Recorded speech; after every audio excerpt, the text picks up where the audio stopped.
Art is thriving in the Cedar Valley. It's everywhere. But if you don't know where to look, you could miss it. This is your local arts perspective.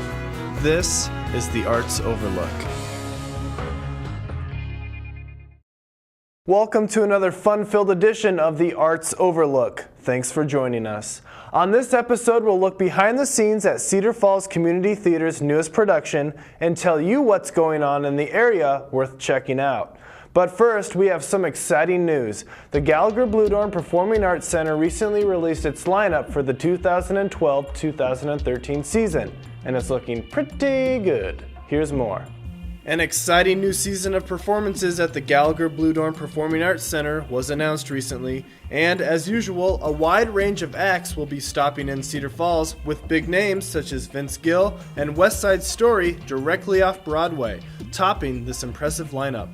Some other acts coming to town include Ballet Folklorico de Mexico, a vibrant performance showcasing Mexico's dance traditions, Capitol Steps, a comedy starring a group of U.S. Senate staffers who poke fun at the people and places who employed them, Shrek the Musical, an elaborate costume spectacle based on DreamWorks' Oscar-winning film, Conrad Tao, a 17-year-old Chinese-American pianist prodigy from the Midwest, Circus Oz, the traveling national circus of Australia featuring absurd, upbeat acrobatics, and much more. Gallagher Bluedorn's executive director Steve Kergnen and his staff seem proud of the 2012-2013 Artist Series, which did not exactly come together overnight. We're always working on it, and we work as far as 5 years into the future. Then once we start narrowing things down based on availability and cost and frankly how good they are that year. And once we have that narrowed down, we start working with our committee, our staff. We start doing focus groups with different members of the community. People who buy tickets, people who buy a lot of tickets, people who buy no tickets, to start figuring out what will work, what won't, and what we should pick for our final choices. The surprisingly good lineups put out by the Gallagher Bluedorn are the result of a reputation that the Gallagher Bluedorn and its patrons have helped establish over time. Years ago, the Gallagher Bluedorn could really only book musicals on weekdays, and we're not getting high-quality productions on par with Des Moines until 5 or so years later. Recently, however, they have closed the gap between the big city and Cedar Falls. And we didn't get stars like It's Our Perlman or Yo-Yo Ma or Vince Gill or other people like that because we didn't have a track record, we hadn't shown that we could perform. What's happened in the meantime, though, is we have great audiences. The Cedar Valley comes to shows. We sell out shows again and again and again. And so the artist comes, they have an incredible experience because the hall is great acoustically and fun to perform in. The audience loves them, and believe me, artists like that. And then they make money, and so do we. So we've been able to set up a business model that means we actually are. People still get confused whether we're Cedar Rapids or Cedar Falls if they haven't been here before. But once they know Gallagher Bluedorn, they know who we are and where we are. The actual physical facility of the Gallagher Bluedorn is another reason why they are able to land quality acts, who have made some pretty impressive claims, thus proving that bigger definitely is not always better. Lily Tomlin, when she came, performed at the Kennedy Center, performed with us, and then was going to go to Carnegie Hall. And she said of the 3 experiences, ours was the best. You know, one of my favorite experiences is when someone goes to Chicago or New York or something, and their knees are jammed up against the person in front of them, and they pay $120 for the ticket. The usher's rude, and they're sitting with strangers, and the sound's not great. Because it turns out that once you've had that experience, you come to appreciate some of the great facilities. I mean, the Cedar Valley is a great place. We underestimate ourselves. All right, you learned about all the exciting things coming up at the Gallagher Bluedorn, but there's also some exciting things coming up at the Oster Regent. Cedar Falls Community Theater is presenting The Tale of Oliver Twist coming soon, June 8th through the 10th and 15th through the 17th. I'm joined here with some behind-the-scenes members of the crew, and first off, it's Greg Holt. He's the director, and to his right is Tony Wood. She's the assistant director, and to her right is Linda Sharp. She's the musical director. So thanks a lot for coming in.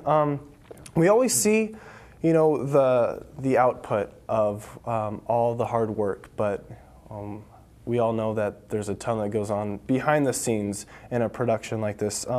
Greg, could you just maybe touch on, I mean, what are sort of the things that people really don't see, or maybe even things that they take for granted that go into making something like this? Well, if the production goes according to plan, then people won't be aware of all those people behind the scenes. But yes, it does. There's a lot of things that have to get into place before a production goes up, obviously, and there's a lot of learning things and going over things over and over again. In a production like this, it's a musical, so we have all these musical components. You've got the choreographer, you've got a musical director, we've got an orchestral conductor, and we have all the other elements of costumes, props, and sets that are with regular shows. So it's coordination. It gets kind of tricky, making sure we have enough time for all of those various elements to be put into place. And for the actors, it's much more for them to learn, not just lines, but they have to make sure they're on the right pitch, and you can't ad-lib during a song the same way you can in dialogue. And of course, there's steps. A lot of them are more dancer-oriented, a lot of them are more singing-oriented, and we're challenging them at all three levels. Great. And I mean, just talk about the time. I'm sure this takes quite a while to put all together. What's your It does. time 6 weeks is the minimum, and we're right. That's what we're working with, right at that 6-week minimum. Really, with a musical, it's great to have 8 weeks when you can work that into scheduling wise. But we've got 6 weeks to put this together, and we have very few days off. Excellent. Well, best of luck for it coming together. Appreciate that. Tony, I'll go to you. Just talk about, as an assistant director, I mean, what are your responsibilities first off? My responsibilities are mainly to assist Greg with anything that he needs. I do a lot of writing down stage directions, choreography notes, taking notes while he's giving notes, a lot of note taking, kind of a lot of running around, a lot of substituting myself for actors. That happens quite a lot when people can't be there. I think I've played pretty much every main role in this play. I don't do it as well as the actors, especially the singing part. And I just am there to assist him in any possible way and make things run smoothly. And I'll be calling the show from the light booth, so I'll also be doing some stage managing type stuff too. So. She's been working as a dramaturg in some regards too, which is kind of knowledge about the play and working with their accents, because they all have to be speaking with various English accents in this as well. Yeah, kind of a script doctor, like watching like what the script is saying and making sure that we don't say put a microwave in where it shouldn't be, because they didn't have microwaves then. Yeah. You'd be surprised some of the stuff that shows up in shows. Not this one, but. Well, I know that Greg has a lot of experience with Cedar Falls Community Theater. Do you have a lot of experience working with CF Community Theater? This is actually my third show working with them. The first show I did, the Christmas show, I did lights for that. I was an actor in the government inspector, and now I'm assistant directing. So I'm just kind of doing a little bit of everything. Great, and let's talk about what is it like to work with Greg? What are some of the joys and maybe challenges? I love working with this guy. He is awesome. I really enjoyed working with him on the government inspector and really wanted to learn more about directing from somebody who I enjoyed being directed by. And I've learned a lot. And he didn't pay me to say that. Very good. Linda, we'll go to you. You're the musical director.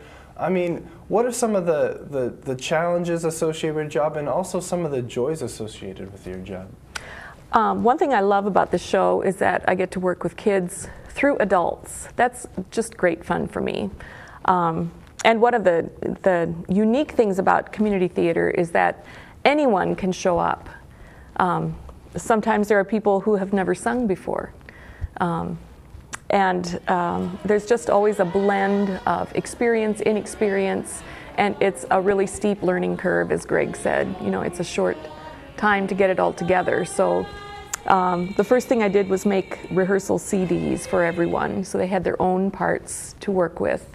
The added component of the accents in the show makes it a little more difficult for everyone, especially because, you know, vowel sounds and so on need to be consistent for singers, and adding the dancing and so on. So it's kind of like a 7+ layer salad that we hope is going to come together by then. You have one actor that hasn't ever sung before that Right. has a solo, and he's doing a great job. He's doing a great job.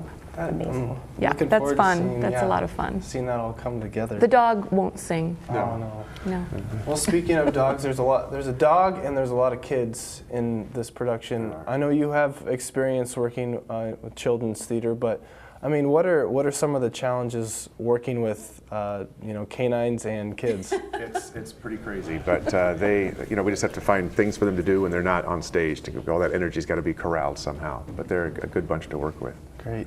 Well, as we wrap this up, kind of give us a brief outline of the story of Oliver Twist, and what will audiences enjoy about this production? It was written by Charles Dickens back in the 1830s, and it's been adapted in the 60s into this musical. So it's a very fun, uplifting musical. Still has a lot of moral message, still has some dark sides to it, but it has some stuff that we can all learn from it, and hopefully it'll be a good, fun time with some lessons. Excellent. Well, again, that will start June 8th. It'll go through the 10th, and then the following weekend, June 15th through the 17th, at Oster Regent Theater, Cedar Falls Community Theater presents the story of Oliver. So we'll be back with a little more Arts Overlook right after this. Well, that'll about do it for this edition of the Arts Overlook. We appreciate your viewership. But before we go, check out what's going on in the coming weeks with our arts calendar. Toodaloo!